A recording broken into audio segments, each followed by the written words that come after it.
그룹사 측면에서 밸류체인 확보에 사활을 걸고 있어요. 지금 현재 캐펙스의 50%를 캐펙스를 전체적으로 다 늘리겠다고 했거든요. 포스코 그룹, LG 그룹, 에코프로 그룹이 미래에 대한 준비를 엄청 잘하고 있다. 캐펙스 투자가 집중적으로 몰리는 거는 올해가 아니라 24년, 25년 하반기까지가 열려 있다. 50% 반토막 났어요. 저는 또 분명히 천지개벽이 일어날 거다. 행구 반갑습니다. 오늘은 요즘 너무나 핫한 채널이죠. 완전 떡상 중인 채널. 네, 유튜브 훈훈한 주식 채널의 김진 대표님 모셨습니다. 네, 반갑습니다. 반갑습니다. 제가 진짜 거의 매달마다 대표님 뵙고 있는데 볼 때마다 구독자 수가 쭉쭉쭉쭉 증가하고 있어서 너무 저로서도 사실 너무 기쁩니다. 부자TV 다 덕분입니다. 아닙니다. 워낙 또 개인적으로 많이 여러 가지 좋은 주식을 챙겨주셔가지고 나름 저도 폭풍 성장하고 있고 저보다 부자TV가 더 폭풍 성장할 겁니다. 같이 그러면 폭풍 성장하는. 네. 폭풍 성장 화이팅! 근데 사실 저희보다 더 폭풍 성장하고 있는 데가 있으니 네네네. 2차전지 아니겠습니까? 맞습니다. 2차전지 죽지 않습니다. 네, 제발 2차전지에 대한 꺾이지 않는 마음, 펀더멘털에 대한 굳은 신념으로 좀 장기 긴 호흡으로 보셨으면 좋겠고요. 하루하루 가격에 너무 일회일비하시면 스트레스 받으시니까 이제 주식 투자 저희가 행복하려고 하는 건데 너무 가격 빠진다고 스트레스 받아가지고 여러분들이 호가창 쳐다본다고 주가가 오르지도 않고요. 여러분들이 호가창 쳐다본다고 주가가 떨어지지도 않습니다. 오를 거는 오르고요. 근데 단기간에 여러 가지 이슈가 있어가지고 대표님하고 차분하게 좀 얘기해 보도록 하겠습니다. 네. 본격적으로 좀 얘기를 나누기 전에 네. 그래도 대표님 최근에 근황 한번 얘기해 주세요. 저는 맞습니다. 훈훈한 주식, 김지훈의 훈훈한 주식입니다. 네, 개별 기업들 열심히 분석해서 올리는데 반응이 진짜 폭발적입니다. 제가 제 입으로 말했는데 네, 나름 폭발적이고 최근에 하여튼 좋은 기회를 얻게 돼서 하여튼 팀원도 생기고 저도 이제 제 채널을 전문적으로 편집해 주시는 분도 생겼고 너무 감사하게도 또 여러 가지 뭐 도와주시는 분들이 몇 분 생겨서 더 이제 영상도 더 고품질의 영상을 올리려고 혼신의 힘을 다할 거고요. 그리고 부자TV 통해서도 계속 좋은 기업들을 업데이트하고 개별 산업 동향에 대해서 업데이트 해드리도록 하겠습니다. 그리고 2차전지 책 조금 늦어지긴 할 텐데 그래도 열심히 써가지고 꼭 아무튼 한 달 안에 내도록 하겠습니다. 지금 2차전지 관련 책도 네, 쓰고 계신 쓰고 거예요? 있습니다. 네. 제목은 뭔가요? 아직 안 정했습니다. 가제? 네, 가제입니다. 현명한 2차전지 일단은 가제로는 그렇습니다. 네. 네. 기대해 보도록 하겠습니다. 네. 그럼 일단 2차전지 관련해서 우리가 또 얘기를 안 나눌 수 없겠는데 네네네. 와, 최근에 그룹주로 움직이더라고요. 맞습니다. 네. 네, 에코프로 그룹주, 그다음에 또 포스코 그룹주. 네네.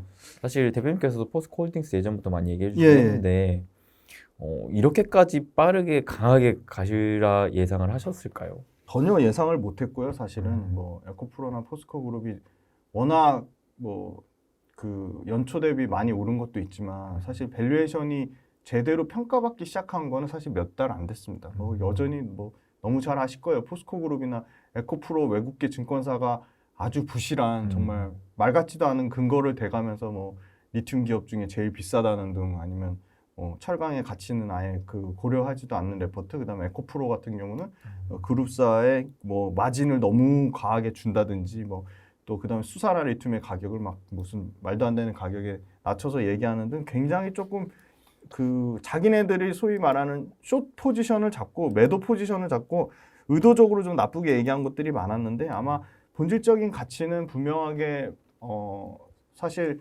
계속적으로 기업 가치가 상승하니까 기업 가치 상승하는 부분에 대해서 주가는 반영되는 거는 분명한 사실인데 조금 우려되는 거는 단기간에 너무 그게 빨리 반영됐다는 겁니다. 분명히 기업 가치는 계속 상승이 나올 건데 그게 좀 단기간에 많이 반영이 됐다는 부분이 있고요. 포스코 그룹보다는 에코프로가 좀 더 빠르게 반영이 됐고요. 근데 반면에 포스코 그룹은 이제 어떻게 보면 에코프로가 폭풍 성장하기 어떻게 보면 포스코 그룹은 좀 초입 단계라서 포스코 그룹은 조금 지금 단기간에 많이 올랐지만 에코프로 그룹에 오른 게 비하면 너무 부족한 수준이고 그래서 포스코 그룹은 에코프로 그룹보다는 조금 더 어떻게 보면 개인 투자자가 투자하기에 조금 더 좀 편안한 환경이지 않나. 최근에 주가가 올랐음에도 불구하고.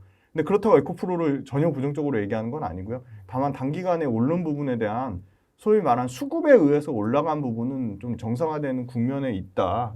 에코프로 그룹의 펀더멘탈은 뭐 전혀 문제가 없다고 말씀드리고, 사실 에코프로 그룹 내에서도 또 수급이 또 차별화가 됩니다. 최근에 에코프로 BM하고 에코프로 HN 같은 경우는 또 엄청나게 외국인이나 기관이 또 매수가 들어오고 있고요. 에코프로는 일부 또 팔고 있지만 수급이라는 건 또 언제든지 변화가 있다고 보고 있기 때문에, 특히나 에코프로는 최근에 많이 팔고 있어요. 공매도 쇼커버링 잔고도 줄었어요. 그런데 또 어떻게 봐야 되냐면 8월 달에 MSCI 지수 이제 편입 발표가 아마 오늘 아니면 내일 발표나는데, 그거 발표나면 기본적으로 ETF, 패시브 자금, MSCI 지수를 추정하는 패시브 자금이 최소 9,900억에서 최대 1조 한 8천억까지 들어옵니다. 그러니까 그 자금 또한 신규 자금이 들어오기 때문에, 예를 들어 어떤 특정 ETF가 MSCI 그 지수를 추정해서 들어오면 그 ETF를 또 추정하는 다른 또 ETF들 측면에서도 기관 수급 자금이 들어올 수 있기 때문에, 너무 또 에코프로 최근에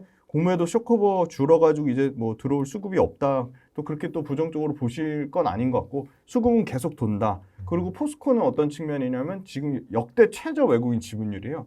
2015년에 포스코 철강이 엄청나게 깨졌을 때도 외국인 지분율은 46%로 유지를 했습니다. 근데 지금 30% 후반이에요. 포스코 그룹이 뭐 2차 전지를 하든 말든 그건 모르겠고, 그냥 포스코 그냥 철강의 밸류만 눈에 뭐 기관이나 외국인이 봐라 해서 그 기본적인 포스코 그룹이 갖고 있는 외국인 지분율에 정상복귀만 해도 8%에서 11% 정도 지분이 더 들어와야 돼요. 정상 수준의 외국인 지분율이 회복이 되기만 해도. 외국인이 지금 에코프로는 엄청나게 지금 공매도를 갚아가지고 절반 이상 공매도 잔량이 줄었는데, 지금 포스코는 2배가 아니죠. 최근 한 달 동안 거의 4배 가까이 늘었습니다. 지금 공매 잔량. 그것도 체크하는 방법 알려드릴 텐데, 어마어마하게 늘었거든요, 포스코는 사실.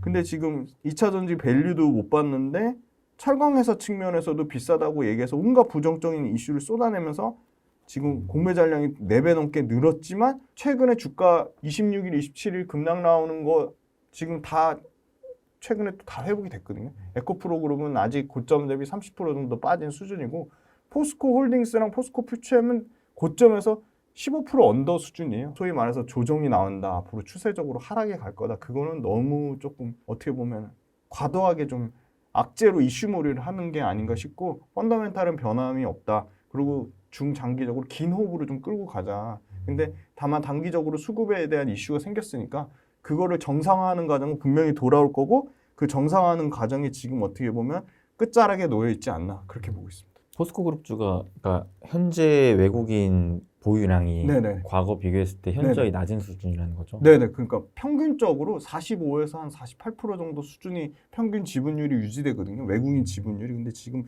37%, 38% 되니까 현저히 낮은 수준은 맞는 것입니다. 역대 거의 최저 수준입니다. 아, 그래요? 외국인 지분율이 지금. 네. 근데 그럼에도 최근의 수급을 보니까 네네. 거의 개인 주도의 매수세가 맞습니다. 네네. 이루어지고 있더라고요. 네네. 그 개인 주도의 매수가 엄청나게 지금 한 4조 가까이 샀더라고 하더라고요. 엄청나게 샀는데, 그게 저는 이제 개인 수급이 좀 줄어들면 아마 외국인 수급이 좀 들어올 거라고 보는 게, 아까 말씀드린 지분율의 정상화 측면도 있지만 포스코 그룹사 자체적으로 지금 굉장히 활발하게 아시겠지만 전문 이제 뭐 그 외국계 증권사에서 아주 유명하신 분을 IR 전문 담당자로 영입을 했고, 포스코 IR TV가 또 생겼습니다. 유튜브 채널로도 홍보를 하고, 포스코 밸류데이라고 해서 매년 포스코 그룹의 2차 전지 사업을 아주 공격적으로 발표를 하고 있거든요. 최근에 작년 대비해서 양극재는 원래는 기존에 61만 톤에서 100만 톤으로 확대를 했고요. 50% 넘게 증가를 한 거죠.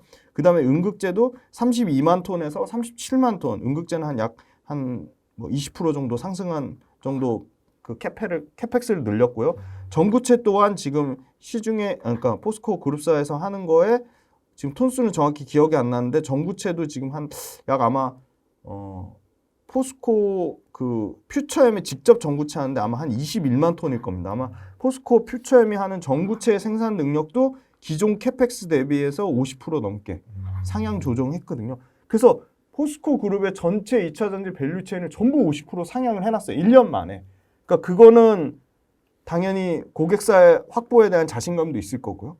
포스코 퓨처엠은 이미 106조 수주를 받아놓은 게 있고, 그리고 포스코 그룹 관련돼서 이제 본격적으로 수산화 리튬의 가치가 24년부터 반영되기 시작하니까 딱 이제 1년 남았거든요. 네. 실제 수산화 리튬 매출이 이제 1년 뒤에 나오기 시작해요. 24년 하반기에 나오기 시작하니까 아직도 긍정적으로 이슈가 나올 거는 쏟아져 있다. 그리고 그런 측면에서 포스코가 외국계 기관을 상대로 공격적으로 IR을 진행하지 않을까? 저는 공격적으로 진행을 한다고 보고 있고요. 외국계 자금에 대해서도 충분히 포스코 그룹 입장에서 자금력이 나빠서 외국계 자금에 대한 니즈가 있는 게 아니라 포스코 그룹의 어떻게 보면 대외 활동 측면에서 충분히 해외 기관들 상대로 IR 충분히 더 이 확대되거나 회사 자체가 2차 전지 소재 회사로 철강 회사여서 완전 탈바꿈하니까 지금은 이제 개인들의 수급으로 포스코 그룹을 올렸다면 향후 2차 전지에 대한 밸류를 외국인들이 진짜 외국계 투자 중에도 뭐 소위 말한 숏만 치는 투자자만 있는 게 아니잖아요. 외국계 투자자 중에서도 외국계 연기금 펀드처럼 장기 롱텀으로 보는 데는 포스코 그룹사가 철강 회사에서 2차 전지 소재 회사로 탈바꿈하면 뭐가 좋아지냐면 기본적으로 마진율이 끝장납니다. 네. 지금 아르헨티나 그 염호에서 채취하는 그 에비타 마진이 65%에서 70%거든요. 이거는 호주의 광석 리튬에서 하는 것보다 마진율이 한 뭐 1.5배 정도, 50% 정도가 더 마진이 좋거든요. 그래서 70% 에비타 마진 잡으면 지금 포스코 그룹사가 이 소위 말하는 수산화 리튬을 원래 기존에 21만 톤에서 32만 톤으로 확장했거든요. 그럼 32만 톤 기준으로 매출을 24조를 잡아놨어요. 근데 24조 잡아놓은 건 수산화 리튬의 가치를 어마어마하게 작게 잡아놓은 거거든요. 수산화 리튬 가치가 원래 우리가 톤당 지금 최소한 5만 불 정도 예상을 하는데 이거를 지금 32,600불? 네, 32,600불로 잡아놓은 거예요. 그러니까 현재 앞으로 지질 광물 자원협회에서 예측하는 것보다 30% 정도 수산화 리튬 가격을 디스카운트 해놨어요. 다운시켜놨어요. 그럼 이거 5만 불로만 계산해도 매출이 32조가 아니겠죠. 50조가 넘겠죠. 그죠? 네. 근데 그러면 32조라고 잡아볼게요. 아주 보수적으로 32조 잡은데 에비타 마진이 65에서 70%잖아요. 그러면 32조 중에 에비타 마진 50%만 잡아도 영업이익이 16조가 들어오는 거예요. 지금 철강 영업이익이 5조거든요. 2차 전지 소재 매출은 32조지만 영업이익이 2배 넘게 지금 증가할 가능성이 있는데 2030년 기준입니다. 철강 이익을 완전 2배 뛰어넘는 수준으로 수산화 리튬에서 이익 가치가 나오는 건데 정상적으로 이게 진행된다고 봤을 때 외국계 그 연기금이나 외국계 자산운용사 중에 롱텀으로 보는 데는 분명히 저는 이렇게 계속 포스코 그룹을 철강 회사로만 보는데 그냥 국한하진 않을 것 같아요. 왜냐면 글로벌 철강 회사 중에 이렇게 2차 전지 사업을 이렇게 공격적이고 이렇게 장기 롱텀 플랜으로 하는 데가 있나요? 소위 말하는 지금 엄청나게 뭐 저평가돼 있다고 포스코랑 비교하는 엘버말이나 칠레 SQM 미국의 이벤트 같은 회사는 리튬만 하는 회사고 포스코는 철강 회사에서 리튬 회사로 구조적으로 완전 그게 회사 자체가 아예 탈바꿈하는 회사잖아요. 그러니까 그걸 밸류를 똑같이 그렇게 비교하면 안 된다고 보고 있습니다. 그래서 외국계가 좀 다르게 보지 않을까. 앞으로 롱텀으로 봤을 때는. 2030년까지 봤을 때는 분명 지금의 철강 사업부보다 맞습니다. 훨씬 더 이 리튬과 네. 2차 전지 관련 소재 관련된 그렇죠. 네. 이런 매출, 특히나 영업이익 단이 그렇죠. 완전히 그냥 완전 탈바꿈이 되는 되는 거죠. 근데 2배 넘게 탈바꿈. 이제 수산화 리튬 관련된 매출은 이제 내년 하반기부터 본격적으로 맞습니다. 찍히기 시작한다라는 거니까 네. 그때부터는 점차 좀 재평가를 받을 수는 있겠네요. 네, 리튬에 대한 가치뿐만이 아니고 포스코 그룹이 갖고 있는 이 밸류 체인 있잖아요. 양극재 포스코 퓨처엠, 그다음에 그 포스코 소위 말하는 그 포스코 그룹의 그 폐배터리 리사이클링을 담당하는 포스코 HY 클린메탈, 그다음에 직접 전구체 사업을 하는 포스코 퓨처엠, 이런 회사들의 2차 전지 밸류 체인으로서의 가치, 그다음에 심지어 이제는 포스코 인터내셔널이 인도네시아에서 니켈 광산 사오고 호주에서 광산 사오잖아요. 자원 사업을 담당하는 포스코 인터내셔널, 이런 자회사들의 가치가 지금 현재 주가에 반영돼 있는 수준이 저는 앞으로 계속 가치가 커질 거라고 보고 있거든요. 그리고 뭐 자동화 그 설비를 하는 모든 이제 공장 관련돼서는 이제 생산비 절감, 그다음에 이 원가 관리, 그다음에 이 인력 관리가 핵심인데 이 포스코 DX라는 회사가 자동화 설비 하는 회사거든요. 맞죠? 스마트 팩토리. 그죠? 스마트 팩토리 하는 회사잖아요. 이런 자회사들의 가치를 다 더하면, 지분 가치를 더하면 포스코가 뭐 지금 주가가 한 110% 올랐어요. 많이 올랐죠. 그렇게 무거운 포스코 회사가 엄청 올랐는데 개인 수급, 개인 4조 올린 걸로 땡겼다면 이제는 실제로 외국인 기관이 좀 다르게 보기 시작했고 그래서 다르게 보니까 기관 측에서 지금 목표가를 원래 45만 원, 50만 원대에서 지금 대거 70만 원대에서 90만 원대 올리고 있거든요. 여기에 보시면 그 비밀이 있어요. 철강에 대한 밸류는 40조로 주고 나머지 수산화 리튬의 가치를 어떤 보수적인 사람은 뭐 10조, 어떤 사람은 15조, 어떤 사람은 20조 요 차이거든요. 근데 수산화 리튬의 가치는 수산화 리튬의 가격이 현재보다 얼마나 높은 수준으로 유지되는데 수산화 리튬의 가치도 그냥 냉정하게 따져봐서 철저하게 수요와 공급인데 일단 공급 측면으로 보면 수산화 리튬 만드는 회사들이 막 엄청 폭풍적으로 늘어날 것 같진 않거든요. 지금도 지금 1등 뭐 칠레, 볼리비아, 페루 이런 회사들 이런 국가적으로 지금 광물을 막 엄청 그거 하고 있잖아요. 빗장을 걸어 잠그고 있잖아요. 그래서 폭풍적으로 이 공급하는 회사가 늘어날 것 같지는 않고 공급 관련돼서 신규 회사가 들어온다고 한들 이게 뭐 기술적으로 엄청 높은 진입 장벽이 있지 않다고 하더라도 와, 이 아르헨티나 그 염호만 해도 포스코가 벌써 7년이 넘었습니다. 그러면 신생 업체가 들어와서 포스코 그룹사만큼의 기술력을 갖췄다 하더라도 최소 8년이에요.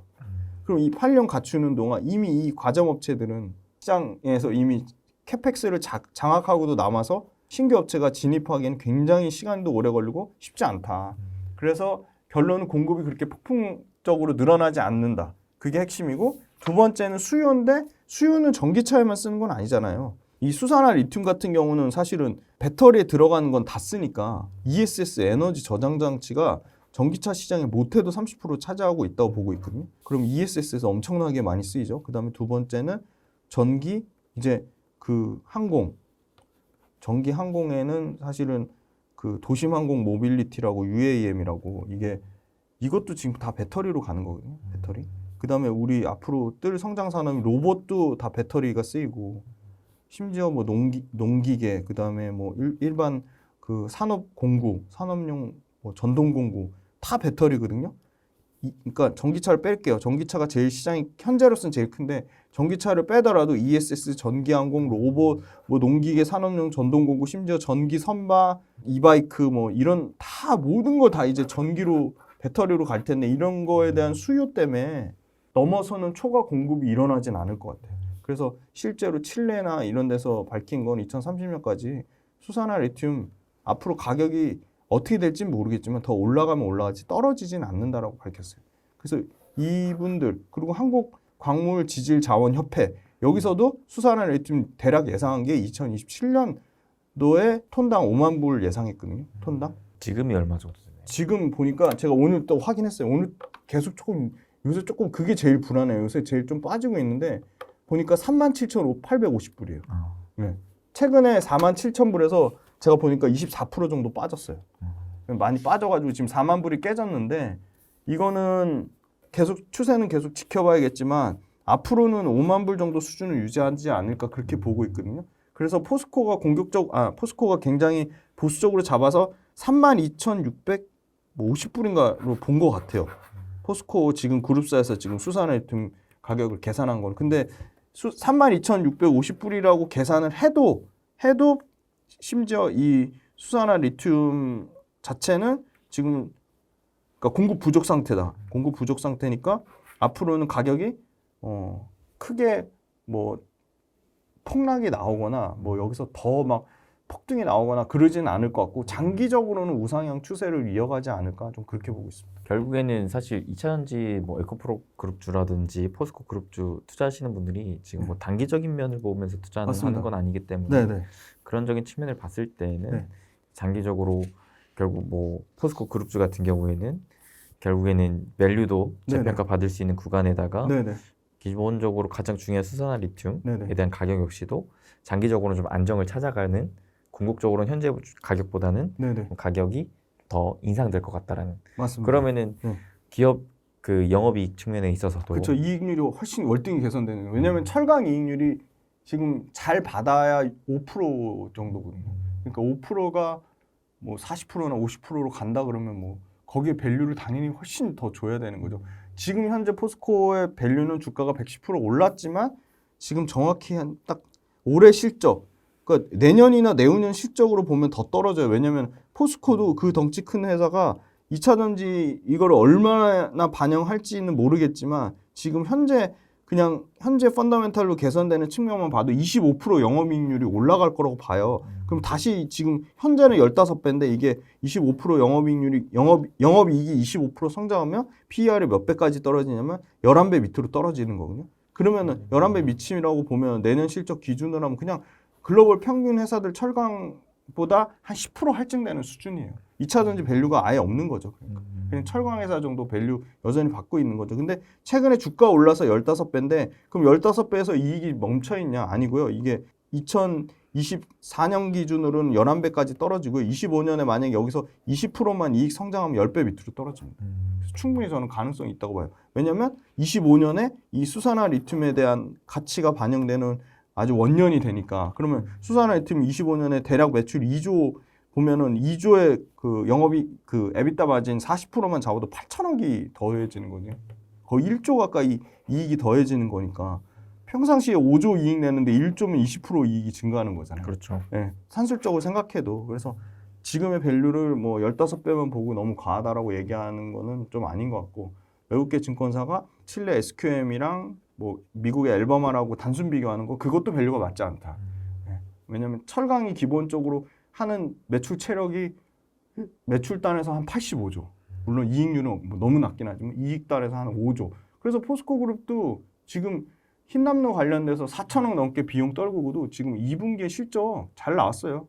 1조 3천억 영업이익 냈습니다. 그러니까 이거 지금 2차 전지 밸류를 이제 당연히 받을 수밖에 없는 거죠. 2차 전지 회사로 바뀌는데 2차 전지 밸류를 안 주고 계속 철강회사로 한다는 게 상식적으로 말이 안 되는 거죠. 그래서 단기적으로 주가가 올랐는데 아이러니하게도 외국인 지분율은 역대 최저 수준이다. 그래서 저는 포스코는 에코프로랑 다르게 수급에 뭔가 전환이 좀 나오지 않을까 보고 있어요. 최근에 그 에코프로그룹주랑 네. 포스코그룹주 외에 네. 2차 전지 관련 섹터에 있어서 뭐 특이점이 있었을까요? 네, 최근 특이점이라고 하면 제일 중요한 건 전기차 전방산업이 많이 팔려야 되잖아요. 네. 최근 동향 보면 일단 전체적으로 연간 6월 달까지 누적 50% 성장했어요. 그러니까 뭐 아무리 경기 침체 우려 얘기해도 50% 성장을 했고요.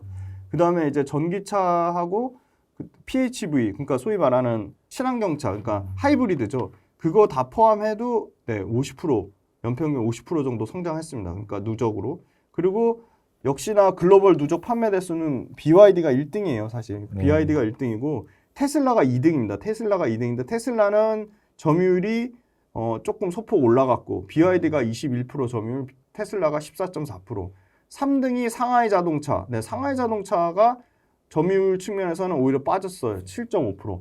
다 지금 BYD나 상하이 자동차나 중국 내수에서 거의 뭐 점유율이 뭐 어마어마하니까 지금 이렇게 올라온 거고요. 4등이 폭스바겐도 좀 줄었어요. 그 다음에 길리는 이제 볼보랑 합작이죠. 길리가 4.7% 전부 줄었는데 지금 BYD만 엄청 늘었는데 BYD 같은 경우는 사실은 100% 이것도 다 쪼개서 봐야 돼. 그러니까 BEV가 있고요. PHEV가 있잖아요. 그러니까 BYD는 소위 말하는 순수 전기차보다는 이 하이브리드 차가 더 잘 팔린 거예요. 그러니까 하이브리드 비중이 엄청 높아요. 월등히 높아요. 그래서 그건 좀 발라봐야 되고 순수 전기차는 테슬라가 잘했다. 테슬라가 최근에 5월달, 6월달 모델 3랑 모델 Y가 둘 다 북미하고 유럽에서 계속 1등 찍었거든요. 그래서 테슬라가 상당히 선방했고 그 다음에 현대 기아차는 보조금 없는데도 지금 보시면은 4.3%잖아요. 네. 나쁘지 않아요. 7등인데 근데 성장률 자체는 워낙 좀 적어요. 사실은 폭스바겐이나 스텔란티스나 상하이 자동차나 테슬라나 BYD는 연간 20%씩 보시면 20%씩 49%, 57%, BYD 100% 이렇게 성장했는데 현대기아차는 5.3%밖에 성장을 못했어요. 그래서 성장률이 좀 급격히 둔화됐고 사실 성장률 측면에서는 테슬라랑 볼보, 길리가 좀 많이 성장을 했죠. 그래서 전체적으로 BYD를 제외한 테슬라, 폭스바겐, 그 다음에 볼보, 스텔란티스, 현대기아 1등부터 7등 사이에 BYD랑 상하이 자동차 2개 회사를 제외한 5개 회사에는 다 국내 배터리가 납품을 하고 있다. 그게 좀 특징적이고요. 그 다음에 두 번째는 이제 출하량인데요. 배터리 출하량 보시면 배터리 출하량이 사실은 역시나 연평균으로 엄청 증가했어요. 지금 연평균 출하량 증가 보시면 6월달 데이터인데요. 글로벌로 64.9 기가와트시거든요. 이러면 이게 총 평균 대비해도 한 50% 넘게 증가한 거거든요. 출하량, 배터리 출하량. 근데 중국을 제외하면 중국은 지금요, 그 성장률이 둔화되고 있어요, 사실은. 그러니까 배터리의 성장률이 둔화되고 있는데 중국을 제외하면 29.8기가와트시로 출하량이 전년 대비해서 66% 증가했어요. 그러니까 뭐 여러 가지 최근에 뭐 현대차가 전기차 부품 줄였다는 뭐 그런 이슈도 부정적인 이슈도 있고 한데 그럼에도 불구하고 글로벌로는 성장을 하고 있고요. 미국은 68.9% 성장했습니다. 출하량이. 보시죠. 68.9%. 네. 어마어마하게 성장을 했고요. 유럽은 59.7% 성장했습니다. 유럽도 만만치 네, 않게. 유럽 만만치 않게 성장했죠. 유럽에서는요, 역시나 압도적으로 LG 에너지솔루션이 1등인데 말씀 주신 대로 조금 우려할 요인은 CATL이 굉장히 지금 많이 치고 왔어요. 지금 그러네요. 연간 지금 CATL 같은 경우는 94%씩 LG엔솔도 굉장히 크게 성장하고 있죠. 58.7%, 2%씩 성장하는데 CATL의 워낙 성장률이 높아서 CATL하고 LG엔솔의 유럽에서 격차가 좀 많이 줄고 있다. 그게 좀 우려스럽고요.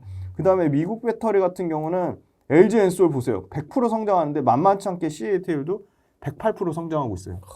그래서 CATL이 계속 좀 그 CATL에 대한 팩트 체크는 좀 계속 필요해 보인다. 그래서 사실은 BYD는 뭐 글로벌 유럽이랑 미국에는 아예 없어요. 그냥 점유율이 없으니까 BYD는 우려 사항이 아닌데 사실 CATL은 엄청나게 좀 조심을 해야 된다. 특히 미국에서는 지금 사실 미국도 많이 따라왔어요. 지금 미국 LG엔솔이 6월 달에 1.7이고 CATL이 1.4 그리고 6월 달에 유럽에서 LG엔솔이 6.7이고 CATL이 5.2니까 격차가 원래는 보통 평균 2기가와트시 이상 되는데 1기가와트시대로 줄었거든요. 네네. 그래서 그거는 계속 매월 데이터를 좀 체크를 해봐야 되고 그래서 결론은 미국과 유럽 합사는 역시나 여전히 LG엔솔이 1등이긴 한데 2등이 CATL하고 격차가 상당히 많이 줄고 있다. 그게 좀 리스크가 될 것 같고요. 그 다음에 생각보다 LFP 배터리는 침투율이 높지 않습니다. 유럽에서 가장 최신 데이터로 보면 3.4%고요. 미국에서 7.8%. 그러니까 뭐 LFP는 그게 큰 우려 대상은 아닌데 CATL 잘 팔리는 건 CATL LFP가 잘 팔리는 게 아니고요. CATL도 똑같이 하이니켈 양극재를 하거든요. 그래서 CATL 하이니켈 양극재가 잘 팔리는 거고 그 다음 말씀 주신 대로 또 두 번째 우려 요인이라고 할 수 있는 건 리튬 가격이 최근에 100% 오른 게 지금 거의 다 반납하려고 지금 계속 빠지고 있어요. 이게 추세적으로 계속 빠지고 있잖아요. 그리고 제가 최근에 확인한 것도 한 달 전보다 24% 빠져가지고 37,850불이에요. 그러니까 4만 불이 깨진 거죠. 그래서 이 리튬 가격이 추세적으로 하락할지 왜냐면 리튬 가격이 빠지면 양극재 판가에 반영돼서 양극재 판가가 떨어지는 거거든요. 그래서 근데 시장은 이미 그걸 알고 있어요. 양극재 판가 3분기까지는 최대 많이 빠진 데는 20%까지 빠진다고 그렇게 엄청 부정적으로 썼더라고요. 그래서 20%까지는 너무 과도하고 사실은 현실적으로는 한 7, 8% 정도 빠지지 않을까 그렇게 보고 있어서 양극재 업체들 아마 판가 하락에 대한 우려 때문에 최근에 못 가고 있는데 그럼 판가가 계속 빠지냐? 그건 아니에요. 왜냐면 요 5월 달에 요 올라간 데이터 있잖아요. 100% 넘게 오른 거. 요게 언제 반영되냐면요. 9월, 10월에 반영이 돼요.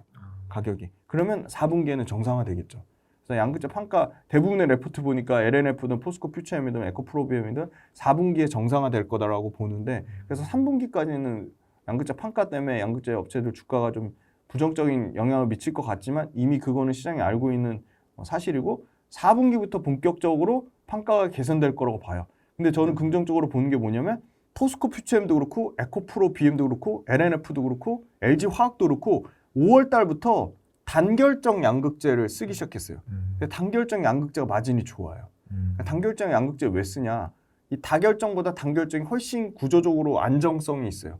에너지 밀도는 다결정보다 단결정이 더 높은데 안정성은 더 뛰어나요. 그러니까 다결정에서 앞으로 계속 단결정으로 갈 수밖에 없는 거죠. 그리고 테슬라가 지금 밀고 있는 소위 말하는 이 건식전극 공정에도 다결정 양극재보단 단결정 양극재를 쓰는 게 건식 공정에 쓰기가 좋거든요. 그래서 단결정 양극재가 마진도 좋은데 앞으로 엄청 확대될 거라고 보면 양극재 업체들이 리튬 판가가 빠지더라도 고마진의 단결정 양극재가 더 늘어나면 당연히 양극재 업체들 마진이 좀 좋아질 거라고 보고요. 지금 양극재 업체들이 차곡차곡 엄청 잘 준비하고 있는 망간리치, 그다음에 미드니켈, 그다음에 그 심지어 양극재 업체들도 다 지금 LFP 양극재를 하잖아요. 그래서 그게 아마 지금 하고 있는 하이니켈 양극재보다 마진이 좀 더 좋다고 하니까 그게 본격적으로 내년에부터 반영이 되면 양극재 업체들이 마진율이 계속 뭐 6%에서 6% 미만으로 5%, 4%대로 빠지진 않을 것 같아요. 그래서 심지어 뭐 이동철 회장님은 우리 그 에코프로비움 양극재 업체 마진을 12%에서 최대 15%까지 올리겠다고 한 거 보면 그냥 뭐 허황된 얘기는 아닌 것 같고, 심지어 LG화학이 2분기에 실적은 나빴는데 첨단 소재 사업부, 양극재 사업부의 영업이익률이 8.3%가 나왔어요. 역대 최대 또 나왔거든요. 1분기 때도 8%에서 양극재 업체 중에 가장 최고 마진 찍었는데 더 갱신했어요.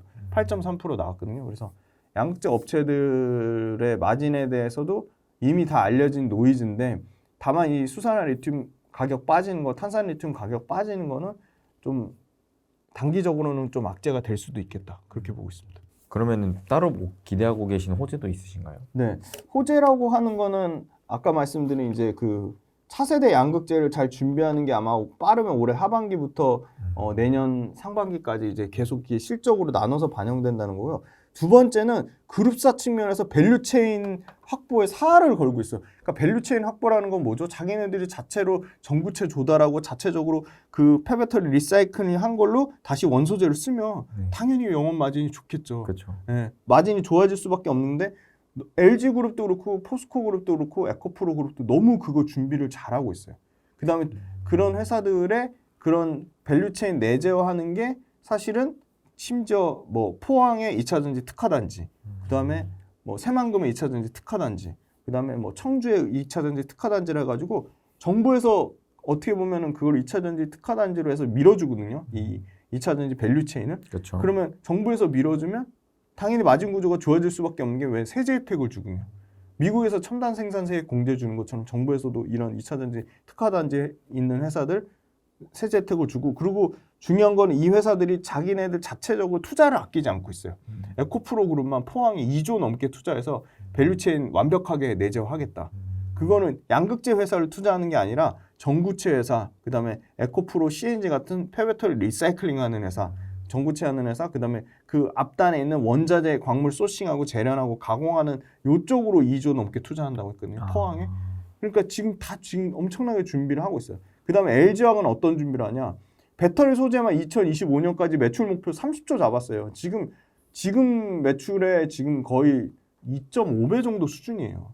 그러니까 이렇게 배터리 소재 매출 목표, 지금 LG화학은 심지어 그것도 안 나오잖아요. 양극재 공급 계약도 안 나오잖아요. 근데도 우리 배터리 소재 30조 하겠다고 했고요. 그 중에 당장 2025년까지 양극재에서 3조 넘게 투자하고요. 분리막 2조 넘게 투자합니다. 그래서 배터리 소재만 7조, 6조에서 7조 정도 투자하겠다고 했거든요. 그럼 그걸 왜 투자하냐? 그거는 고객사 확보에 대한 자신감이 없고서는 그렇게 투자할 수가 없죠. 그렇죠. 예, 그리고 포스코그룹은 아까 말씀드렸잖아요. 2030년까지 매출 32조 할 거고 지금 현재 캐펙스의 50%를 캐펙스를 전체적으로 다 늘리겠다고 했거든요. 그래서 포스코그룹, LG그룹, 에코프로그룹이 미래에 대한 준비를 엄청 잘하고 있다. 그리고 캐펙스 투자가 집중적으로 몰리는 거는 올해가 아니라 24년, 25년 하반기까지가 열려 있다. 그래서 계속 그 증권사에서 목표치 계산하는 것도 그렇고 제가 목표치 설명해 드리는 것도 캐펙스 기준을 평균 단가 환율 곱하면 얼마 나와요. 거기에 적정 마진 붙이면 그냥 그거 애널리스트 레포트보다 그게 더 어떻게 보면 가이던스, 회사에서 주는 가이던스니까 그게 더 저는 훨씬 더 정확하다고 보고 있습니다. 그리고 말씀 주신 대로 전 긍정적인 이슈를 뭐 보냐면 에코프로 관련돼서 재미난 거는 에코프로 이노베이션, 에코프로 머티리얼즈 막 엄청 얘기하는데 에코프로 이노베이션의 수산화 리튬, 에코프로 머티리얼즈의 전구체를 에코프로 BM이 100% 쓸까요? 100% 못 쓰고 있어요 지금. 그만큼 에코프로 BM의 캐펙스가 너무 급격하게 증가하는 바람에 에코프로 이노베이션의 수산화 리튬을 다 갖다 못 쓰는 거예요. 그러니까 에코프로 이노베이션이 그 에코프로 BM 캐펙스 증가 속도를 못 따라오는 거예요. 그리고 에코프로 이제 앞으로 상장할 에코프로 머티리얼즈의 전구체도 이 에코프로 BM의 양극재 캐파를 못 따라오는 거예요. 그러니까 이 두 회사는 매출 성장의 여지가 남아있죠. 그냥 에코프로 BM의 자체 캐파만 얘네가 다 벌크업해서 다 채워도 얘네는 매출 폭풍 성장하겠죠. 그럼 반대로 에코프로 BM이 100% 에코프로 그룹사에서 나오는 에코프로 머티리얼즈의 전구체를 100% 쓰고 에코프로 이노베이션의 수산화 리튬을 100% 쓰면 에코프로 BM 마진은 이동철 회장님 말씀대로 12%, 13% 갈 수 있겠죠. 왜냐? 저는 지금 내재화율이 30%도 안 된다고 보고 있거든요. 엄청 적어요. 그래서 레포트의 인상적인 레포트가 에코프로 BM은 에코프로 그룹사는 내재화율, 자체 수산화 리튬 자체 전구체를 쓰는 비중이 못해도 45%까지는 올라갈 거다. 현재 20% 수준에서. 포스코는 이미 40% 내재화돼 있는데 75%까지 올라갈 거다. 이렇게 지금 나오고 있어요. 그럼 내재화율이 2배 넘게 증가하잖아요. 어마어마한 증가. 이 내재화율이 2배 넘게 증가하면 이런 회사들 마진이 당연히 좋아지죠. 그럼 내재화율 2배 넘게 되면 에코프로 BM이나 포스코 퓨처엠 마진만 좋아져. 그 밑에 자회사들 있잖아요. 포스코는 포스코 HY 클린메탈, 그죠? 에코프로 BM 같은 경우는 에코프로 머티리얼즈, 에코프로 CNG 같은 회사도 매출 2배 이상 증가하죠. 왜냐? 내재화율이 아직 100%가 안 돼 있기 때문에. 이것도 내재화율도 100% 잡은 거 아니에요. 포스코는 75%, 에코프로 그룹사는 45%. LG도 있죠. LG도 내재화율이 지금 30%대밖에 안 돼요, 지금. 광산 엄청나게 사서 광산 산 거 바로 지금 LG와 그 양극재 바로 갖다 쓸 수 있을 것 같아요. 못 씁니다. 최소 1년 이상 걸리거든요. 그러니까 저는 LG화학이 2자릿수 영업이익률 나올 것 같아요. 이미 지금 LG화학 자체 조달한 거 안 쓰는데도 지금 양극재 영업이익률 8.3% 나왔다. 거기다 차세대 양극재 막 만들잖아요. 그래서 아직도 뭐 양극재 이제 막 끝났다고 얘기하시는 분들도 있고 그런데 아직도 양극재의 폭풍 성장은 남아있다고 보고 있습니다. 물론 단기적으로 주가 많이 올랐을 때 그거 너무 인정하고 현재 주가만 봤을 때는 비싼 밸류 인정하는데 그러면 양극재 회사들이 여기서 가만히 손가락 빨고 가만히 있는 게 아니잖아요. 그리고 경쟁사라고 할 만한 게 없어요. 진짜 그게 되게 중요한 것 같은데 경쟁사 비교. 양극재라고 할 만한 의미 있는 회사가 중국은 일단 게임이 안 되고요. 벨기에 유미코어 정도거든요. 그렇죠. 근데 유미코어는 캐펙스를 엄청나게 늘리고 있지 않아요. 왜냐면 유미코어 양극재를 안 쓰니까. 그래서 저는 양극재 회사들이 막 신규 양극재 회사들이 폭풍 이렇게 증가하지 않는 한 국내 양극재 업체들의 1등부터 5등 사이에 3개가 들어있잖아요. 에코프로 BM, LG화학, 포스코 퓨처엠. 그러니까 이 회사들의 순위가 막 10등 밖으로 밀려나지 않는 한 양극재 회사들이 저는 앞으로도 향후 3년간은 끄떡없다. 그렇게 보고 있습니다. 확실히 저는 대표님 되게 좋은 게 네. 그런 구체적인 근거들과 네네. 수치들을 계속 팔로우하면서 네. 그게 제일 중요하다고 보고 있습니다. 네. 네. 그러면서 또 현실적으로 네. 지금 주가는 맞아요. 또 계산보다 또 네. 너무 높은 것 같은데. 네. 아까 에코프로비엄이 이미 오버슈팅이 나왔거든요. 2027년 캐파로 51만 1,200원 정도 계산값이 나왔는데 58만 원까지 나왔으니까 단기적으로 확 과열이니까 주가를 조정을 받은 거죠. 근데 또 얘기를 듣다 보니까 네. 와 확실히 네. 우리나라의 그 에코프로 그룹주, 네. 포스코 그룹주 네. 얘네들이 다 같이 올라가는 게 네. 전반적인 내재화 맞습니다. 그리고 계속적인 네. 캐펙 투자 네. 이런 것들이 이루어지다 보니까 네. 역시 그게 다 실적으로 반영되고 맞습니다. 네. 이게 그 주가의 상승으로도 다 반영되는 것 같은데 네. 네. 근데 문제는 네. 에코프로 그룹주랑 포스코 그룹주만 그런 내재화하고 투자를 하고 있는 게 아니잖아요. 맞습니다. 말씀하셨던 네. 중간에 LG. LG도 있었습니다. 네. 네. 근데 LG화학은 네. 못 올라가고 있거든요. 네. 네. 특별한 이유가 있을까요? 진짜 중요한 질문이에요. 저도 진짜 LG 화학 너무 좋아하거든요. 근데 LG 화학도 좋아하면 또 기관 압제이라고 또 욕하시는 분들 많은데 기관하고 전혀 상관없고요. 아니 근데 LG 화학이 왜 이렇게 안 올라갈까? 저는 가장 첫 번째 원인은 LG 화학은 제가 딱 피부로 체감해요. 인식이 너무 안 좋아요. 투자자에 대한 인식이 너무 안 좋아요. LG엔솔 상장 네. 때부터 그랬던 것 딱 같아요. 그건 것 같아요. 그러니까 투심이 급격하게 악화돼 있다. 음. 펀더멘탈의 문제는 없어요, 사실은 LG 화학이. 아니 양극재 중에 최고 영업이익률 찍고 양극재 이제 3조 넘게 투자하고 캐펙스도 LG 화학도요. 캐펙스를 기존에 37만 톤에서 46만 톤, 48만 톤, 최대 48만 톤까지 하면 캐펙스 규모로도 포스코 퓨처엠, 에코프로비엠 다음에 3위거든요. 근데 문제는 이 투심이 급격하게 나쁘다는 거. 야, LG화학 또 양극재 사업부 쪼개가지고 분할 상장하겠지. 그게 제일 큰 것 같아요. 그게 진짜 네. 제일 큰 것 제일 같아요. 진짜 투심이 LG는 그냥 절대 투자하면 안 돼. 네. 심지어 LG랑 에코프로비엠이랑 사이가 안 좋거든요. 네. 그러니까 LG는 에코프로비엠 뒤통수 치는 회사. 이런 악재, 투심의 악재가 제일 큰 것 같고요. 투심의 악재가 제일 큰 것 같고 두 번째는 LG화학도 석유화학 사업부가 아직도 비중을 많이 차지해요. SK이노베이션 중에 SK온이 차지하는 비중이 적듯이 그렇죠. LG화학도 이 기초석유화학 사업부라고 해가지고 뭐 PVC 그다음에 뭐 그 태양광 소재 만드는 뭐 POE 그리고 뭐 일부 PE, 폴리에틸렌, 폴리프로필렌 이거 엄청나게 아직도 많이 갖고 있어요. 40%에 40%. 40%좀 넘을 거예요. 그리고 이익에서 차지하는 비중도 불과 작년까지만 해도 50%였는데 이 LG화학이 갖고 있는 기초 석유화학 시장이 너무 안 좋잖아요. 근데 기초 석유화학 시장이 안 좋다고 해서 LG화학 석유화학 사업부가 이익을 못 내는 건 아니에요. 물론 올해는 적자예요. 엄청나게 적자 폭을 줄였습니다. 작년 4분기 때 마이너스 1,560억 적자, 올해 1분기 때 570억인가 580억 적자 폭을 줄였죠. 3분의 1로 줄였죠. 2분기 실적 나왔거든요. LG화학 실적 한번 볼까요? 2분기 때 사업부별로 보면 보세요. 510억에서 적자를 130억으로 줄였어요. 적자는 계속 줄어들고 있어요. 자, 첨단 소재 볼까요? 역대 최대 매출 찍었습니다. 8조 3천억에 영업이익 1,850억 찍었어요. 마진율로 치면 8.3%. 그리고 생명과학이 적자를 냈어요. 그러니까 LG화학은 덩어리가 너무 큰 거예요. 2차 전지로 보기에는 석유화학이랑 생명과학이 차지하는 비중이 너무 큰 거죠. 심지어 마진도 깨졌고요. 5.5%에서 이런 회사들 적자 내니까 석유화학 적자 내고 생명과학 적자 내니까 마진이 4.2%까지 떨어진 거죠. 저는 근데 LG화학이 첨단 소재 사업부의 이익이 그러니까 배터리 LG 엔솔의 지분 가치 81.8% 그거 영업이익에 안 더하고 그냥 첨단 소재 사업부의 영업이익만 LG화학의 기초석유화학 사업부의 영업이익을 최초로 뛰어넘는 그러니까 완전히 이제 첨단 소재 회사로 완전히 탈바꿈되는 올해 23년이 LG화학의 원년이라고 보고 있거든요.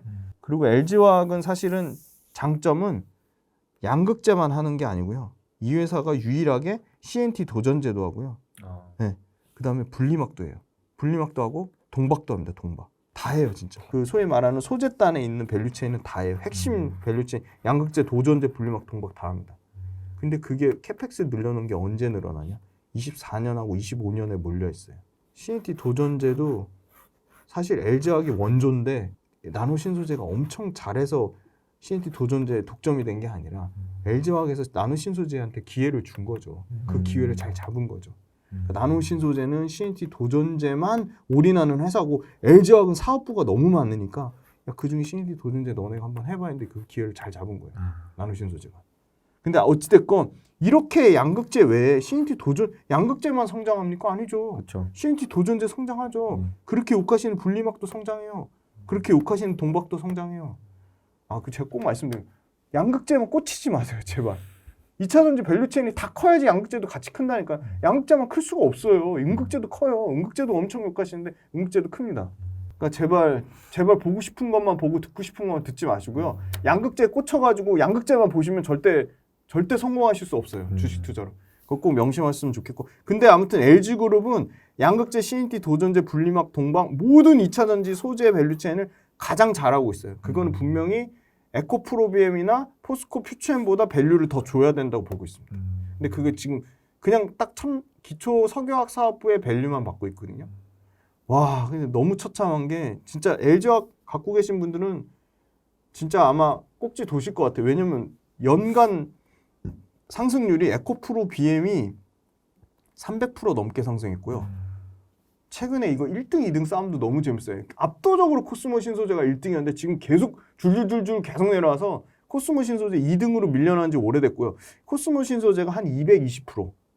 1등이 에코프로비엠 압도적입니다. 300% 넘었고요. 3등이 저는 3등의 가능성이 있다고 보고 있습니다. 포스코 퓨처엠인데 포스코 퓨처엠 얘기하면 또 욕하시는데 포스코 퓨처엠은 그냥 저는 계속 좋아요.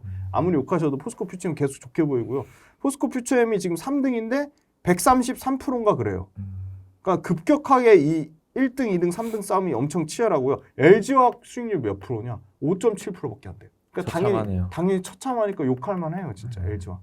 진짜 욕할 만한데 저는 LG화학도 분명히 천재개벽이 일어날 거다. LG화학도 좋은 거는 LG화학의 그 소위 말하는 지금 신학철 부회장님이 3M 완전 평사원부터 3M 수석 부회장까지 가신 분이거든요.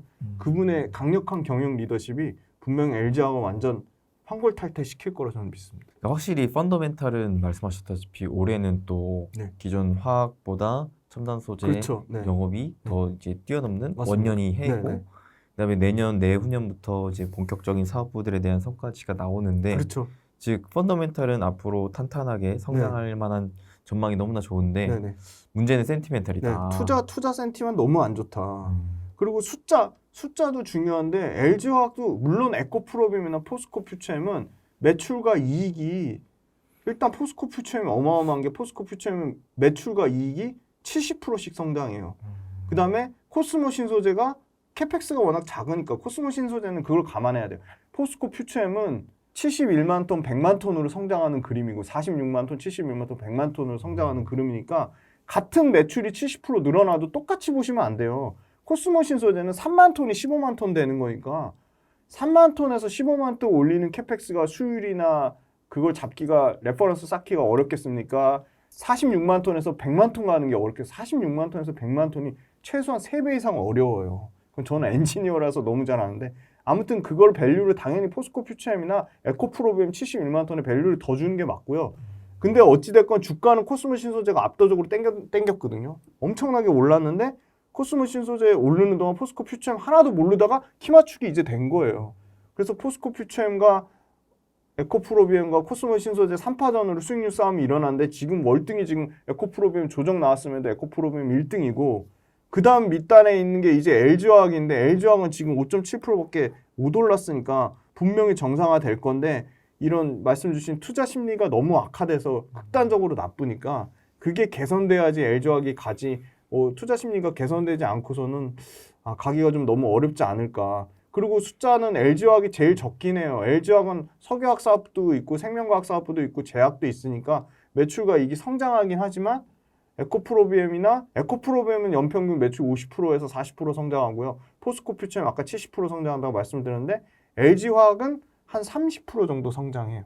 다 전체 사업부를 다 합쳐서. 그래도 대단한 거죠. LG화학처럼 덩어리가 이렇게 큰 그죠? LG화학 연매출은 얼마인지 아세요? 볼까요? LG화학 연매출. 매출 규모로 치면 포스코 퓨처엠하고 에코프로비엠 게임이 안 되죠. LG화학이 얼마나 큰 회사냐면요. 70조, 80조 매출 나는 회사예요. 올해 59조 매출 나고요. 내년에 72조, 내후년에 87조 매출 나는 회사예요. 근데 영업이익률 보세요. 87조 매출 나는데 8조 6천억 영업이익 나는 회사예요. 근데 이 8조 6천억 25년도 영업이익의 절반 이상은 내가 봤을 때 첨단 소재 사업부 양극재가 담당할 거다. 그래서 LG화학이야말로 진짜 버텨야 되지만 이걸 팔고 포스코 퓨처엠이나 에코프로비엠으로 갈아타냐? 저는 그렇게 물론 포트폴리오를 에코프로비엠 433, 에코프로비엠 4, 포스코 퓨처엠 3, LG화학 3 이 포트 전략은 좋은데 LG화학 갖고 있는 사람이 주가 안 오른다고 LG화학 홀라당 다 팔고 나는 포스코 퓨처엠이나 에코프로비엠을 갈 거냐? 그냥 제 개인적인 의견만 말씀드리면 전 그거 절대 좋지 않다고 봐요. 그래서 LG화학 주가 재평가는 시간은 걸리겠지만 저는 분명히 일어날 거라고 보고 있습니다. 근데 진짜 그 재평가가 일어나려면 네네. 일단 경영진부터 그렇죠. 뭔가 좀 주주 친화적인 맞습니다. 스탠스를 네네. 뭔가 하나라도 보여줘야 될 것 같아요. 네, 그게 우선적이라고 보고 있어요. 네. 네. 그래야지 투자 심리도 개선이 되겠죠. 그렇죠, 네. 그렇죠. 그리고 개인적으로는 사명도 좀 바꾸면 네. 그렇죠. 사명도 바꿈. 포스코는 퓨처엠을 바꿨잖아요. 그러니까요. 네. 그러니까 그러면서 굉장히 중요하네. 기존의 사람들의 인식 자체가 맞아요. 이 회사는 화학 사업이야, 맞아요. 화학 기업이야라는 인식에서 얘는 첨단 소재 2차원지 기업이구나 네. 라는 걸로 포스코도 케미칼에서 퓨처엠을 바꿨듯이 네. 뭔가 LG화학도 너무 화학이잖아요 지금. 네. 역시 대표님이 꼼꼼하고 디테일해요. 분명히 대표님 성공하실 건데 저희가 그거 한번 LG화학에 그거 한번 제안 한번 드려보죠. 네. 사명 바꾸는 거. 네. 그거 굉장히 이거 좋은 아이디어인 것 주주분들이 같아요. 일어나셔야 됩니다. 네. 주주분들 좀 이거 사명이라도 바꾸면 훨씬 달라질 거로 보고 있어요. 진짜. 그거 굉장히 중요한 것 같고 석유화학 사업부 계속 이렇게 적자로 끌고 가지는 않을 거예요. 지금 NCC 2공장 매각 얘기 계속 나오고 있어요. 아마 그걸 분명히 LG화학 측면에서도 돈 안 되는 거 빨리 떨고 LG가요. 무시하면 안 되는 게 LG전자 휴대폰 사업부 과감하게 접었잖아요. LG화학도 석유화학 사업부의 일정 부분 NCC 2공장 매각 얘기 나오는 것처럼 분명히 구조조정 할 겁니다. 그래서 LG화학 너무 부정적으로만 보지 말자. 물론 기다리는 게 답답하고 화가 나시고 그러시겠지만 LG화학의 환골 탈퇴는 분명히 일어날 거로 보고 있습니다. 혹시 LNF는 어떻게 보세요? LNF도 너무 조심스러운 게 다른 데보다 유독 영업이익률이 엄청나게 떨어졌거든요. 네. 이게 실제 95%가 빠졌어요. 그러니까 영업이익이. 그러니까 올해 시장 컨센은 580억대인데 30억이 나왔으니까. 근데 이게 왜 그렇게 많이 빠진 것 같더니 첫 번째가 그 소위 말하는 재고자산으로 쌓은 비싸게 원가를 사온 재고자산이 1조 6천억이나 쌓여 있더라고요. 근데 이 중에 일회성 비용으로 한 150억에서 200억을 턴 거예요. 그래서 LNF 측에서 얘기하는 거는 이걸 빼면 그래도 우리는 영업이익 700억대 체력은 나온다. 그렇게 얘기를 했거든요. 그래서 사실은 LNF는 일회성 비용 측면 때문에 단기적으로 그 영업이 깨진 부분은 있지만 저는 그거보다는 사실은 가장 우려되는 거는 테슬라 비중이 절대적이잖아요. 그렇죠. 근데 테슬라가 최근에 또 그 소위 말하는 외부 이 기관 투자자들을 통해서 밝힌 건지 아니면 그냥 테슬라 자체적으로 얘기를 한 건지는 모르겠는데 비중, 그러니까 소위 말하는 가장 LNF 기술이 거의 끝판왕이잖아요. 구반반 하이니켈 중에도 하이니켈이잖아요. 그 구반반 최고 사양의 이 하이니켈 양극재를 들어가는 그 고가 차종 비중을 줄이고 저가 차종의 비중을 늘리겠다고 했거든요. 그러니까 저가 차종이라고 하면은 LFP 배터리가 채용된 거에 비중을 늘리겠다고 해서 사실은 테슬라 내에서도 LNF 입지가 상당히 좀 좁아지지 않겠냐 그런 우려가 전 그게 더 큰 것 같고요. 실질적으로 그런 그 팩트가 여러 채널을 통해서 검증이 되고 있고 물론 LNF 측에서는 제가 알기로는 우리도 테슬라랑 중장기적으로 포스코 퓨처엠이 뭐 삼성 SDI나 LG 엔솔이랑 뭐 5년, 10년 계약, 7년, 10년 계약 맺듯이 우리도 테슬라랑 중장기 그거에 대한 계약을 맺을 거다라고 얘기는 하고 있지만 실제 테슬라 측면에서 LNF랑 중장기 계약을 맺을지는 이제 팩트로 앞으로 나오겠죠. 그래서 시간이 좀 필요해 보이는데 그러면 충분히 LNF 그거 테슬라랑 중장기 공급 계약 나오면 거기에 밸류를 더 줘야 돼요. 그게 있고 두 번째는 밸류 체인이 약하잖아요. 그렇죠. 그게 네. 큰 것 같아요. 너무 그게 크잖아요. 포스코랑 LG그룹이나 뭐 에코프로그룹은 뭐 완벽한 밸류 체인을 갖고 있는데 그렇죠. 자체 내재화가 자체 내재화가 너무 부족하잖아요. 그리고 계속 LNF 계속 이슈를 땡기려고 한 게 그 미국의 리사이클링 회사랑 합작인데 그거 결국 이슈로 안 나왔거든요. LS랑 새만금의 전구체 좀 약간 뒷북 같긴 한데 뒤늦게 이제 LS랑 새만금의 그 전구체 대거 투자하잖아요. 지분 49대 51로 해가지고 5만 톤 아마 하는데 좀 다른 데보다 좀 늦은 감은 있다. 다른 데보다 좀 늦은 감은 있는데 어찌됐건 그 전구체 그다음에 폐배터리 리사이클링 관련돼서 빨리 그 밸류체인 수직 계열화를 빨리 해야 될 것 같고 그런 측면에서 또 밸류에이션 할인받는 측면이 있고 그래서 사실은 LNF가 밸류에이션이 뭐 말도 못하게 지금 LG화학이나 뭐 에코프로비움이나 포스코 퓨처엠보다 싼데 그럼 싸다고 싼 것만 보고 매력적일지는 상대적인 비교를 해봐야 되는데 LNF가 최근에 LNF는 또 그 IR도 굉장히 좀 보수적이거든요. 근데 최근에 좀 공격적인 IR을 발표했어요. 2026년까지 우리 5조 넘게 투자할 거고 캐펙스는 40만 톤, 매출은 24조, 또 영업이익률은 또 엄청 보수적으로 잡았어요. 5% 잡았거든요. 네. 타업체들이랑 네. 확실히 비교가 확실히 되네요. 다르잖아요. 이게 네. 내재화가 안 되니까. 그렇죠. 네. 그리고 얘네가 테슬라에 사급받아서 쓰는 그 원자재를 사실 사급받아 쓰면 리튬 가격 폭락해도 테슬라에서 조달해주는 리튬을 쓰기 때문에 마진이 떨어질 이유가 없거든요. 네. 근데 모르겠어요. 다른 그 업체들이 다 그 양극재 관련된 밸류체인을 내재화하니까 이 LNF 측면에서 우리도 사급 비중 줄이고 비사급 비중 늘리겠다. 이렇게 해서 또 이익률이 깨졌거든요. 다른 업체들 벌크업 할 동안에 LNF는 벌크업이 너무 늦었고 그거 반영되는 동안 그럼 에코프로비움이나 LG화학이나 포스코 퓨처엠은 가만히 있냐? 또 그건 아니니까 그 격차가 줄어들려면 진짜 뭐 특단의 조치를 취해야 되는데 그 좀 하여튼 쉽지 않은 상황이다 LNF는. 네. 저는 둘 다 많이 빠졌잖아요. LNF나 LG화학이랑. 근데 LG화학 쪽이 더 한 표를 주고 싶어요. 같이 싼데 LG화학은 일단 밸류체인이 잘 돼 있고 LG, 뭐 투자의 여력도 있고 투자 여력도 훨씬 자금력도 훨씬 LG화학이 재무구조가 훨씬 탄탄하고 또 내재화에 대한 모멘텀이 있으니까 내재화에 대한 것도 이미 잘 갖춰져 있고. 그럼 대표님께서 생각하실 때 네. 지금 그나마 2차전지 섹터 중에 네네. 좀 상대적인 전평가 매력이 있다라고 보는 거는 LG화학 쪽이라고. 네, 양극재는 LG화학이 뭐 압도적으로 제일 저평가되어 있는 것 같고요. 그다음에 나노신소재가 최근에 주가가 많이 빠졌어요. 아 그래요? 고점 대비 나노신소재가 원래 21만 원대 주가였는데 지금 21만 3천 원인데 14만 원이잖아요. 50% 반토막 났어요. 나노신소재 많이 빠졌네요. 엄청 많이 빠졌어요 최근에. 그래서 저는 이게 나노신소재가 실리콘 음극재랑 같이 가는 것만 생각하시는데 나노신소재는 양극재에도 들어가요. 이 CNT 도전제 분산재는. 근데 CNT 도전제 분산재는 일단 음극에 들어가는 거는 단일벽, 이중벽, 다중벽인데 단일벽으로 만드는 게 가장 기술적으로 난이도가 높거든요. 그래서 음극에 들어가는 싱글월, 단일벽 그 CNT 도전제 분산재는 나노신소재만 할 수 있어요. 그러니까 나노신소재가 독점이죠. 양극은 LG화학이랑 삼성 SDI 같은 경우는 재원산업 그리고 일본의 토요칼라 이 정도가 경쟁사거든요. 근데 토요칼라는 LG에 못 들어가고 SK온만 들어가요. 그러니까 가장 큰 고객사 LG 에너지 솔루션 LG 에너지 솔루션을 갖고 있는 그 나노신소재가 가장 큰 수혜를 받을 수밖에 없는데 나노신소재는 진짜 재미난 건 투하 자본 그러니까 내 돈 투자한 거 대비 회수하는 회수율 투하 자본 이익률이라고 하잖아요. ROIC. 네. ROIC가 양극재가 제일 높아요. 근데 양극재는 캐펙스에 엄청나게 돈이 많이 들어가요. 그러니까 캐펙스가 기본적으로 뭐 4, 5천억이 들어가요. 근데 나노신소재는 투하 자본이 양극재 투자하는 것보다는 월등히 적어요. 1,000억대 미만이에요. 근데 투하 자본율은 높아요.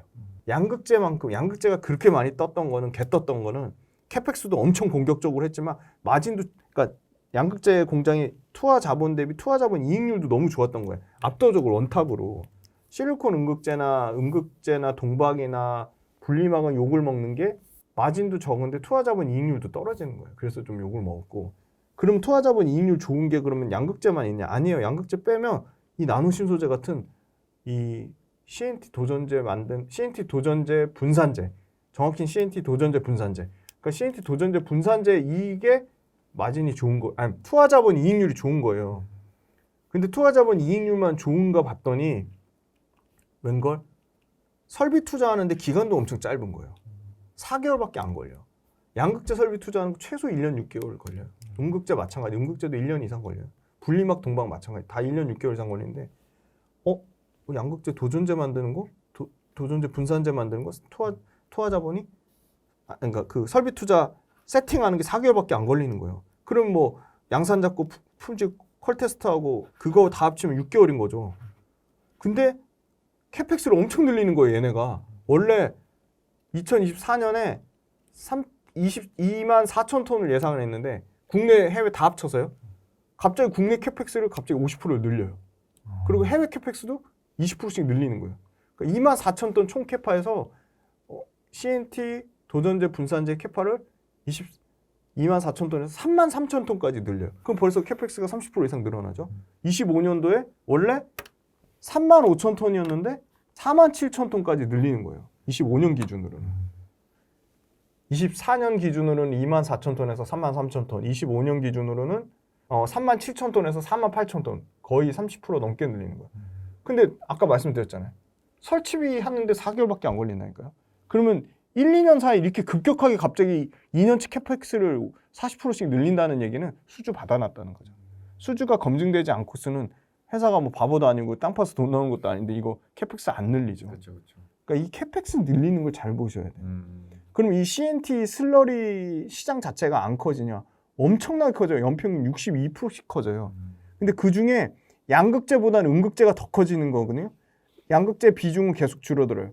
연평균 62% 중에 62% 성장한데 전체 CNT 슬러리 100% 성장 중에 양극재 슬러리가 80%를 차지했다면 그게 급격하게 줄어요. 75% 줄어들고 70% 줄어들고 65%까지 줄어드는데 반대로 음극재 슬러리 쪽은 15%밖에 안 되는데 15%에서 25%, 35% 이렇게 늘어나요. 근데 아까 말씀드렸잖아요. 음극재 슬러리 쪽은 나노신소재 독점. 그러니까 나노신소재가 최대 수혜를 받을 수밖에 없는 거고 숫자를 봤더니 와 나노신소재 매출가 이게 80%씩 성장해요. 근데 최근에 주가 많이 빠졌어요. 왜 그랬냐? 최대 주주 지분 관계인 뭐 우용 인베스트인가 뭐 그런 회사들이 막 팔았어요. 회사 내부 사정을 제일 아는 특수 관계인 파는 게 제일 안 좋잖아요. 그렇죠. 그렇게 해서 미친 듯이 팔았고, 그다음에 두 번째는 나노 신소재도 단기간에 엄청 올랐잖아요. 네. 이것도 공매도의 표적이 됐어요. 공매도 대체 잔고가 엄청 쌓였어요. 나노 신소재도. 그 표적이 됐고. 세 번째는 1분기 때 실적이 엄청 안 좋았어요. 왜 안 좋았냐? 아직도 저는 이런 회사들 기대감이 되게 높다고 보는 이유가 CNT 도전제 매출 비중이 30%도 안 되는 거예요. 근데 나머지 비중 많이 차지하는 게 나노신 소재는 디스플레이 소재도 하고요. 태양광 소재도 해요. 근데 디스플레이 소재에서 실적이 박살난 거예요. 태양광 소재 실적이 박살난 거예요. 그러니까 나머지 매출과 이게 70%를 차지하는 대부분의 비중을 차지하는 디스플레이 소재는 태양광 소재가 좋아지지 않고서는 나노신 소재 실적이 좋아질 수가 없는 거죠. 그래서 실적이 깨지는 바람에 박살이 났는데 아니나 다를까 하반기부터 CNT 도전제 비중이 막 미친 듯이 커져가지고 30%에서 올해 연간으로 보면 이제 40%까지 커지고요. 기하급수적으로 늘어나요. 내년에는 CNT 도전제의 비중이 65%까지 늘어나고요. 2025년에는 CNT 도전제의 비중이 80%까지 늘어나요. 그럼 그거는 디스플레이 소재나 태양광 소재 비중을 없애서 그런 게 아니라요. 디스플레이랑 태양광 소재는 그냥 현상 유지만 하는 거고 그냥 이 CNT 도전제 분산제가 그냥 주가 급등하듯이 매출과 이익 비중이 급격하게 올라오는 거예요. 그럼 뭐가 좋아지냐? CNT 도전제 분산제가 급격하게 올라오면 뭐가 좋아지냐? 디스플레이 소재나 태양광 소재는 마진이 박해요. 한 자릿수인 거죠. 근데 지금 그 나노신 소재 전체 전사 마진을 16%, 17% 잡아놨거든요. 그건 다 100% CNT 도전제 분산제 때문에 그래요. CNT 도전제 분산제의 마진은 최소 16%에서 최대 21%. 그러니까 마진이 뭐 2배 넘게 뛰니까 전체 마진이 좋아질 수밖에 없는 거죠. 그래서 캐펙스 증가하고 있다. 최근에 뭐 최대주주 관련 이슈, 그다음에 공매도 타겟이 돼서 주가가 21만 원 고점 대비 50% 이상 반토막 났다. 세 번째는 이 회사 펀더멘털에 전혀 문제가 없는 게 CNT 도전제 슬러리 쪽에서 음극재 쪽에 거의 독점이다. 거기 기술 진입 장벽을 갖고 있다. 거의 뭐 LG 에너지 솔루션의 음극재는 일단 독점이고 양극재도 LG화학 물량을 계속 뺏어서 이 회사가 계속 하고 있고, 그 다음에 세 번째는 캐펙스 투자를 엄청나게 하고 있는데 그 캐펙스 투자 자체가 1, 2년치의 수주를 담보로 하지 않고서는, 왜냐면 캐펙스 설비 투자하는데 4개월밖에 안 걸리니까 담보로 하지 않고서는 그렇게 캐펙스를 늘릴 수가 없다. 그리고 그럼 전체 CNT 슬러리가 성장을 안 하냐? CNT 도전제 슬러리 시장 자체가 연평균 62%씩 성장한다. 저는 이런 CNT 도전제 슬러리는 음극재 측면만 계속 말씀드렸어요. 왜냐면 실리콘 음극재가 구조적으로 불안정하니까 부피가 팽창하면 폭발의 위험성이 있으니까 그 부피 팽창을 억제해주는 측면에서 CNT 도전제가 중요하다 말씀드렸는데, 그냥 CNT 도전제는 양극재도 쓰이고 음극재도 쓰이는 거예요. 양극재 왜 쓰이냐? CNT 도전제 슬러리를 넣어가지고 양극재 에너지 밀도나 에너지 효율성을 더 강조할 수 있는 거거든요. 왜냐면 도전제를 조금만 쓰면 그 도전제 조금 쓰는 만큼 기존의 카본 블랙은 엄청 왕창 때려 넣어야 되는데 CNT 도전제로 바꾸니까 카본 블랙보다 훨씬 조금 넣어도 되는 거예요.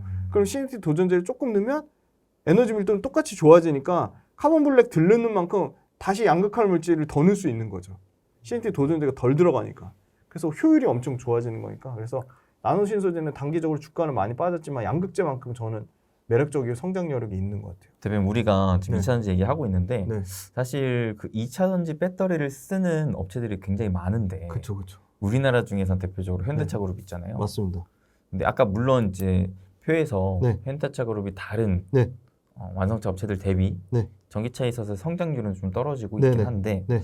그럼에도 불구하고 네. 계속 사상 최대 실적을 네네. 이어가고 있거든요. 네네네. 근데 주가는 그에 비해서 많이 못 올라가고 있습니다. 맞아요. 네.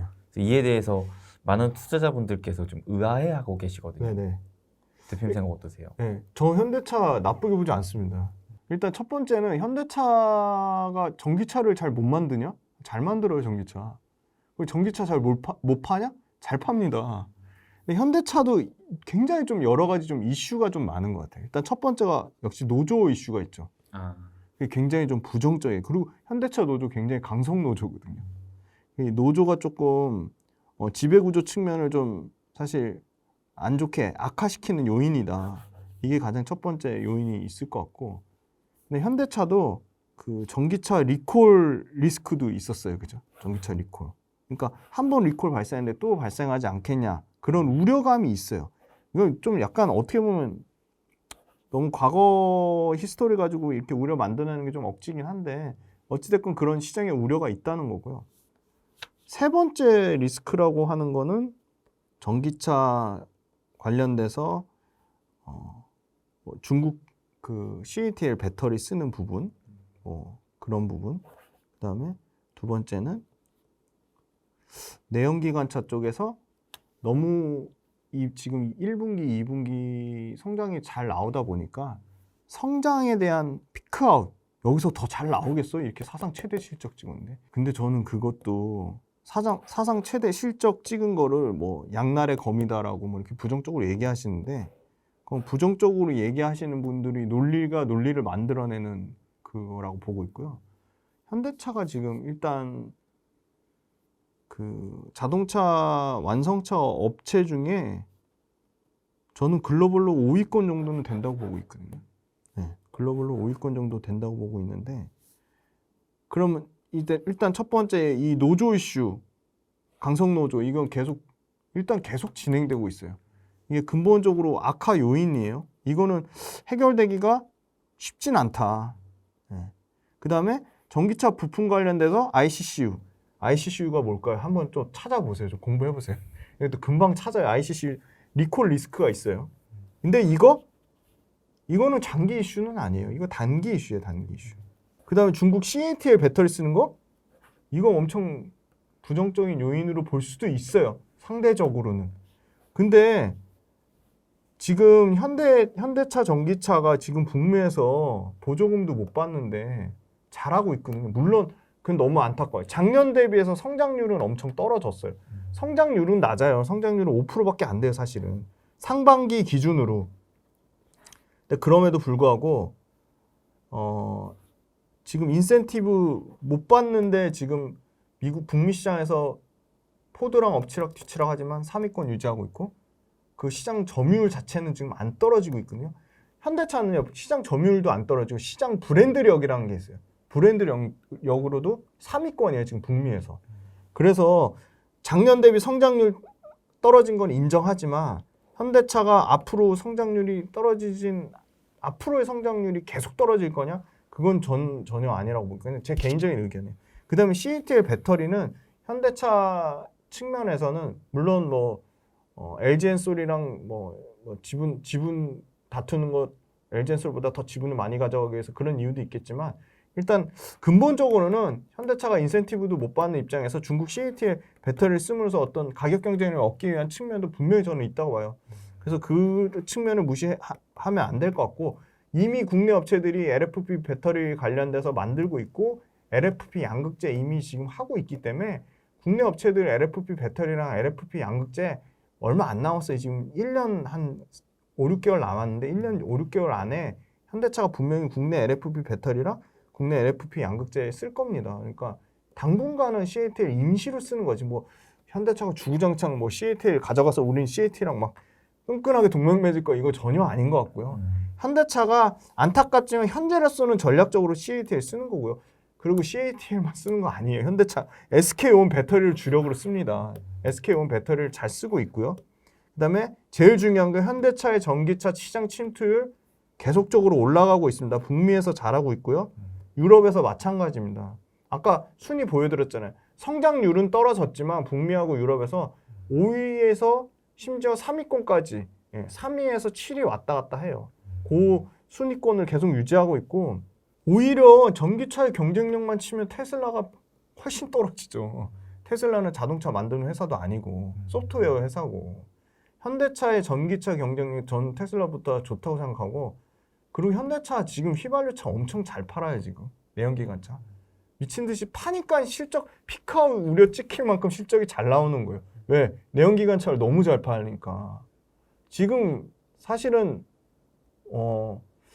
주변에 물어봐도 BMW 살래, 아우디 살래, 제네시스 살래 하면 예전엔 뭐 제네시스가 아예 그냥 언급조차 안 됐어요. 그쵸. 사실은. 네. 근데 저만 해도 너 BMW 탈래, 제네시스 탈래? 저는 그냥 제네시스 탈 것 같아요. 저는 제네시스에 대한 만족도가 좀 굉장히 높다고 보고 있거든요. 앞으로 그건 계속 커질 거고 디자인 또 말씀드릴게요. 디자인 제네시스 디자인 보면 끝장납니다. 오히려 BMW나 아우디 디자인이 더 구려요, 사실은. 그래서 저는 현대차 그룹이 말씀 주신 대로 PER 지금 글로벌 자동차 평균 PER 받는 게 6배인데 지금 4배예요, 4배. 4.7배. 너무 과도하고요. 그 다음에 현대차의 소위 말하는 신차 사이클이 지금 도래하고 있거든요. 현대차가 올해 하반기에 산타페 나오고 GV80 쿠페가 나오거든요. 그리고 내년에 뭐가 나오냐? 팰리세이드하고 아이오닉 7이 나와요. 내후년에 뭐가 나오냐? GV9 전기차가 나와요. 그래서 신차 라인업이 저는 굉장히 탄탄해요. 그리고 영업이익 얼마 나오는지 아세요? 테슬라 영업이익률 깨지는 동안 현대차 2분기 실적 보시면 40조 매출에 영업이익 3조 8천억 나왔어요. 9.6% 영업이익. 거의 반올림하면 10%죠. 그러네요. 네, 굉장히 마진 잘 나왔어요. 테슬라가 9.8인가 그렇거든요. 거의 테슬라랑 비등한 수준이고 신차 시장이 도래했다. 그래서 현대기아차가 지금 가격 경쟁력, 디자인 뭐 크게 빠지지 않는 수준이고 그 다음에 이제 현대차도 24년부터는 알리바마 공장에서 전기차 첨단 생산 세액공제 받습니다. 지금 3,750달러 그거 받고요. 그래서 사실 현대차의 그 전기차로 통한 이익 창출 능력은 테슬라나 뭐 BYD 비교 안 될 정도로 오히려 현대기아차가 더 우수하다고 보고 있고요. 현대기아차의 경쟁이라고 할 수 있는 거는 사실 BMW, 벤츠, GM 이런 회사들이 경쟁 회사가 될 거라고 보고 있는데 BMW나 벤츠나 GM보다 제네시스가 더 전 잘할 거라고 믿고 있습니다. 그리고 현대기아차의 소위 말하는 북미하고 유럽 시장만 말씀드렸는데 인도 시장 무시하시면 안 돼요. 지금 인구 규모로도 이미 중국을 제꼈잖아요. 그렇죠. 인도는요 지금 전기차 침투율 우리나라도 지금 전기차 시장 침투율 2%인가 그럴 거예요. 인도는요 지금 1% 미만이거든요. 그럼 2030년까지 얘네가 우리도 전기차 침투율 30%까지 늘리겠다고 했어요. 그러면 이게 매출로 치면 몇 배 성장이냐면 1%에서 전기차 침투율이 30% 성장하면 매출로 치면 아마 한 60배에서 70배 매출 늘어나는 성장. 인도에서만. 2030년 7년 남았죠. 7년 동안 인도에서 매출이 전기차 침투 60배, 70배 성장하면 이 중에 현대차가 지금 인도 시장 점유율이 굉장히 높아요. 지금 인도가 지금 현재 전기차가 4,400만 대 수준이면 2030년까지 전기차 1,000만 대 팔겠다고 했거든요. 전기차만. 근데 인도가 또 재미난 거는 BYD가 인도 들어가려 했는데 거절됐어요. 커트. 근데 현대차는 GM이랑 합작해가지고 인도 공장 들어가서 지금 마무리 단계에 있어요. 그래서 GM 합작 모델이 현대차 이제 나올 건데 인도에서 점유율이요 어마어마합니다. 지금 탑3 안에 들어가요. 점유율이 19%예요. 지금 현대차 인도 점유율. 그래서 현대차가 지금 인도에서 24년에 최초로 크레타 EV 전기차 모델이 나오고요. 25년에 크레타 EV가 아마 25년 상반기부터 본격적으로 생성이 되면 인도 전기차 시장에 대한 점유율 19%도 계속 가져갈 거라 보고 있고 그리고 최근에는 기관 쪽에서 피크아웃 그것 때문에 막 엄청 팔았어요. 연기금도 엄청 팔고 그래서 기관이 파니까 외국인도 덩달아 팔았거든요.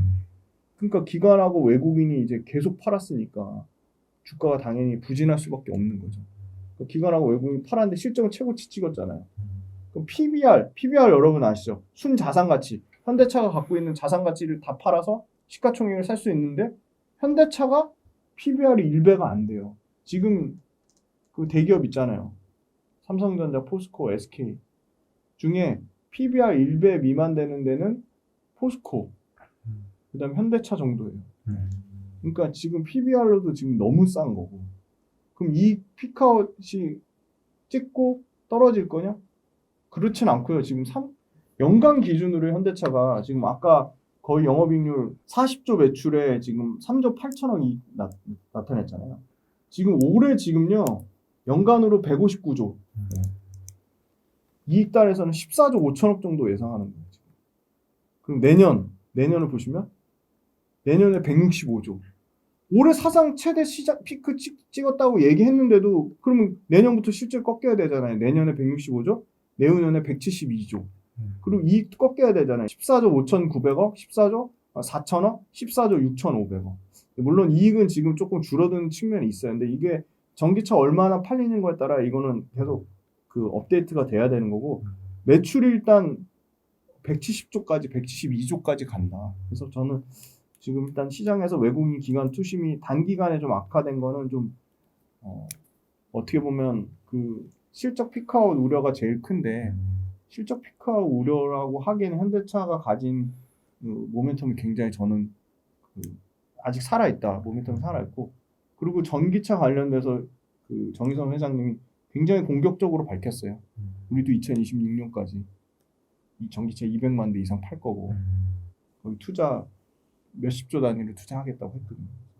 저는 외국인 기관 투심이 악화됐지만 외국인 기관 투심이 계속 장기적으로 계속 현대차를 주구장창 팔 거냐 그건 아닌 것 같고 삼성전자랑 현대차랑 비교하면 삼성전자보다 현대차가 저는 훨씬 더 매력적인 것 같고 상대적인 매력도로 따졌을 때 지금 뭐 PBR 1배 미만에다가 사실은 PER로도 3배면 PER 3배는 어떤 의미죠? 3년이면 현대차가 벌어들이는 이익으로 현대차의 시가총액을 산다는 거예요. 그럼 자동차 업체 전체 평균 글로벌 PER이 어느 정도냐면 6.7배인데 지금 3.3배면 과도하게 너무 저평가된 거죠. 그리고 현대차의 지금 정상 재고 수준이 보통 2.3개월이에요. 3개월 정도인데 지금 재고도 급격히 낮아요. 지금 현대차 재고 수준이요. 그 차량용 반도체 문제 해소되고 물류 이슈가 해소되니까 지금 재고가 1.5개월이에요. 역대 최고 수준의 재고 레벨을 유지하고 있거든요. 재고가 그만큼 빨리 쏟는다는 거는 무슨 얘기입니까? 자동차가 많이 엄청 잘 팔린다는 팔린다는 거죠. 얘기인 거죠. 내연기관차 엄청 잘 팔아가지고요. 그걸 전기차에 미친 듯이 투자를 하고 있어요 지금. 현대차가 뭐 최근에 수소 관련된 거 최근이 아니죠. 몇 년 전부터 수소 관련된 것 때문에 그 수소 관련된 거 개발하느라고 전기차 놓친 거 아니야? 그렇게 뭐 안 좋게 부정적으로 얘기하시는 분은 완전 잘못 얘기하시는 거예요. 전기차 엄청 잘하고 있어요. 굉장히 공격적으로 하고 있고. 그래서 저는 가장 구조적인 게 신차 사이클이 도래했다는 거 그리고 인도 시장이라는 어마어마한 큰 시장을 잘 잡고 있다는 거 그다음에 세 번째 외국인이나 기관이 파는 거는 언제든 수급은 돌고 돌기 때문에 저는 수급적인 이슈는 좀 단기적인 거라 보고 있고 현대차가 거의 영업이익 지금 14조 체력이에요. 어마어마한 체력이고 매출은 150조에서 170조 150조에서 165조 180조 이렇게 계속 그냥 성장하는 구조다. 그래서 이런 측면으로 봤을 때는 현대차 갖고 계신 분들 주가 부진하다고 뭐 팔고 도망갈 때는 전혀 아닌 것 같아요. 대표님 근데 네. 그 훈훈한 주식 채널에서 최근에 네. 한미반도체보다 AIS를 더 기대할 만한 기업 꼽아주셨거든요. 네네. 그 기업이 뭔가요? 네. 그 한미반도체보다 주가가 더 많이 올라서 최대 수혜를 받은 것처럼 얘기했고요. 주가가 사실 한미반도체가 한 350% 올랐으면 이 이수페타시스라는 종목이 500% 넘게 올랐거든요. 그래서 한미반도체도 수혜주고 이수페타시스도 수혜주인데 그냥 딱 봤어요. 한미반도체는 그 주가가 이수페타시스의 한 2.7배 정도 되더라고요. 그러니까 딱 그냥 단순 비교를 해봤어요. 둘 다 엄청 매력적인 회사예요. 근데 이수페타시스는 예를 들어 주가가 지금 현재 일단 세 가지만 봤거든요. 1조 9천억이에요. 이수페타시스. 1조 9천억인데 이수페타시스가 올해 벌어들이는 이익이 1,000억이에요. 1,000억. 대략. 저는 1,000억보다 더 잘 나올 거라 보지만 근데 한미반도체를 봤어요. 한미반도체를 봤더니 4조예요. 4조 5천억이에요. 시가총액 차이는 2배가 넘죠. 2조랑 4조 5천억이면 한 2.23배가 되잖아요. 근데 한미반도체 올해 벌어들인 이익 보세요. 500억이에요. 물론 한미반도체 이익도 늘어난다.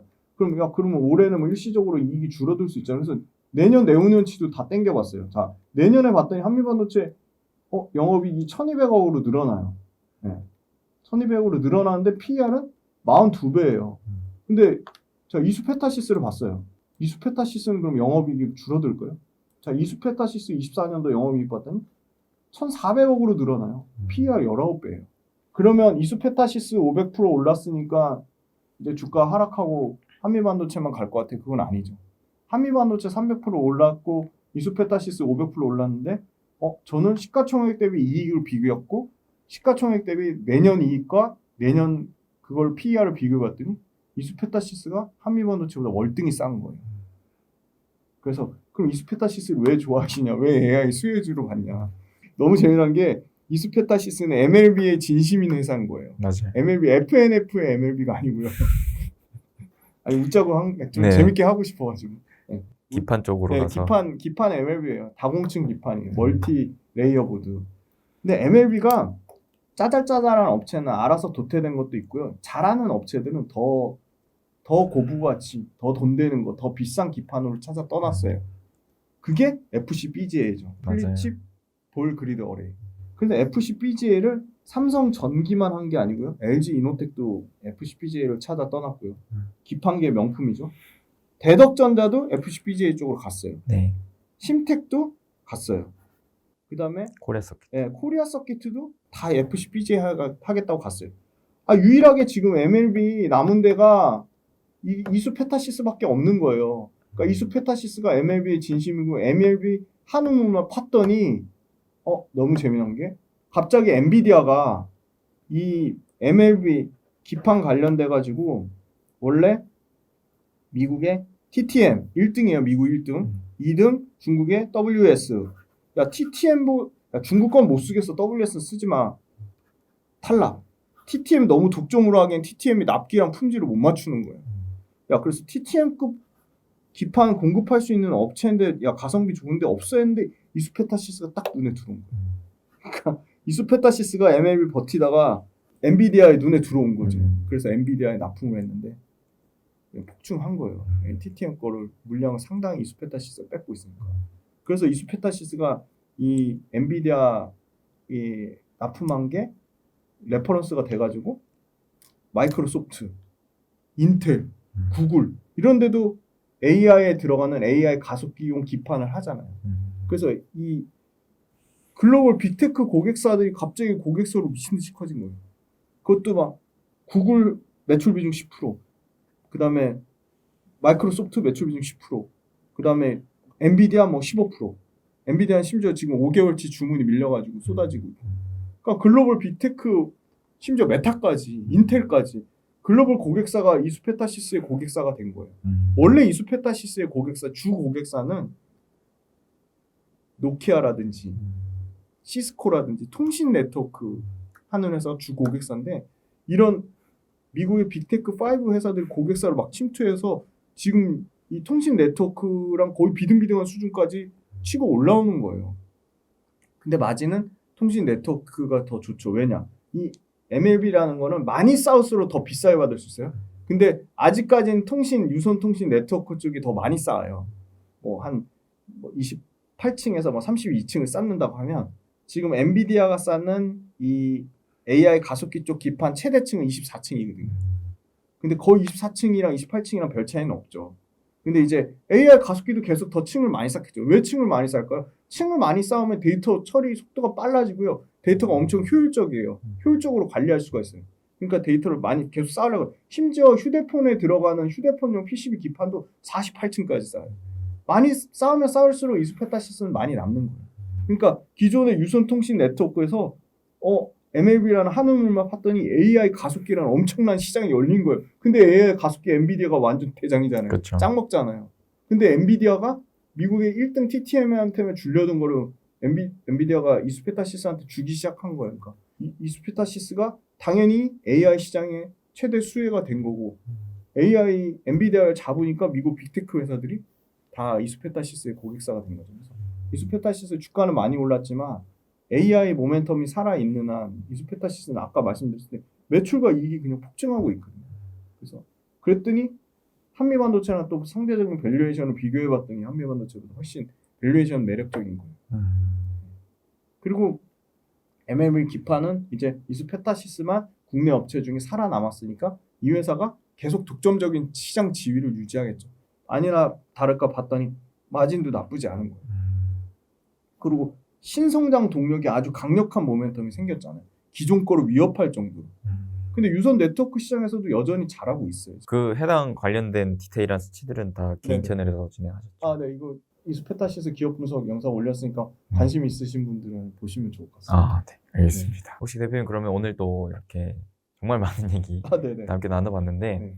마지막으로 혹시 뭐 시청자분들께 하고 싶은 얘기 있으시다면요? 주식 투자하는 게 절대 공짜가 아닙니다. 너무 어렵습니다. 사실 공부하는 것도 힘들고 손실 나면 더 힘드실 것 같은데 사실 주식 투자 공부하는 과정이 재미를 붙이시면 너무 재밌어요. 사실 돈까지 벌면 얼마나 더 재밌을 수밖에 없겠죠. 돈까지 벌면. 근데 제가 뭐 계속 강조드리면서 말씀드리지만 돈 안 되는 시간을 버티셔야지 돈을 버실 수가 있어요. 돈 안 되는 시간을 꼭 가치 있게 버티셔야 됩니다. 그 얘기는 열심히 내가 투자한 기업이 아니더라도 내가 투자한 기업의 전방 산업이 될 수도 있겠죠. 내가 철강을 투자하면 철강의 전방 산업이 자동차 산업이 어떻게 돌아가는지, 철강의 전방 산업이 조선이 어떻게 돌아가는지, 2차 전지 회사를 투자하시면 당연히 전기차가 얼마나 팔리는지, 전기차 무슨 모델이 잘 팔리는지 아셔야겠죠. 내가 로봇을 투자를 해요. 그럼 로봇이 많이 쓰이는 산업 현장에서 실제 로봇이 얼마나 쓰이고 있는지, 로봇의 단가는 얼마를 받는지, 마진은 얼마를 남기는지, 내가 로봇 관련된 회사를 투자하면 로봇 관련된 글로벌 회사들, 뭐 환학이라든지, 그죠? 유명한 회사들 많잖아요. 인투이티브 서지컬 같은 회사들이 어떤 밸류를 받고 있는지, 어떤 부가가치를 창출하고 있는지 열심히 손품을 파셔야 돼요. 공부하는 만큼 그 공부에 저는 투자의 답이 있다고 보고 있고요. 손실 나는 순간을 버티고 그 시간을 가치 있게 활용하시면 분명히 그 투자 수익으로 나중에 보상 받으실 거예요. 그러니까 너무 이 주식 투자 관련돼서 너무 조급하게 생각하시는 마음을 꼭 버리셨으면 좋겠고요. 두 번째는 낙관적이지는 않지만 그래도 긍정적인 마인드를 가지셔야 돼요. 행복한 노후를 만들기 위해서 어떻게 보면 대비를 하는 거잖아요. 그래서 이 하는 과정을 즐기셔야 돼요. 왜냐면 과정을 즐겨야지 오래 하실 수 있습니다. 주식 투자 공부하는 과정을 즐기자. 그 다음에 내가 투자한 관련된 회사만 보지 말고 큰 틀에서 산업이랑 그와 연관된 밸류체인 기업들을 다 같이 공부를 해야 된다. 공짜가 아니라니까 시간을 갈아 넣으셔야 됩니다. 그래야지 성공하실 수 있습니다. 김지훈의 훈훈한 주식도 많이 사랑해 주세요. 네, 이렇게 해서 훈훈한 주식 채널 열심히 또 운영하고 계시는 김지훈 대표님 모시고 오늘 또 다양한 얘기 나눠봤습니다. 아무래도 저희가 오늘 이 시간에 2분기 실적 시즌에 네네, 맞춰서 맞아요. 실적 리뷰 한번 해보고 싶었는데 아직 모든 종목이 다 맞아요. 나오지 않아가지고 네. 또 다음에 또 기회 된다면은 네. 그에 대한 얘기도 함께 나눠보면 좋을 것 실적은 같습니다. 아마 다음 주면 다 나오니까 그중에 실적 잘 나온 걸 꼭 잘 추려서 오늘 말씀드리지 않은 종목들 위주로 제가 업데이트해서 그거 또 한번 업데이트 하겠습니다. 네, 감사합니다. 네. 네, 그러면 우리 여러분들 또 주식 투자할 때 있어서 그 수익이 안 나는 기간 잘 또 현명하게 버티시고 이겨내시어서 좋은 결과 다들 내시길 함께 또 응원하며 네. 인사드리겠습니다. 여러분 행복 되세요.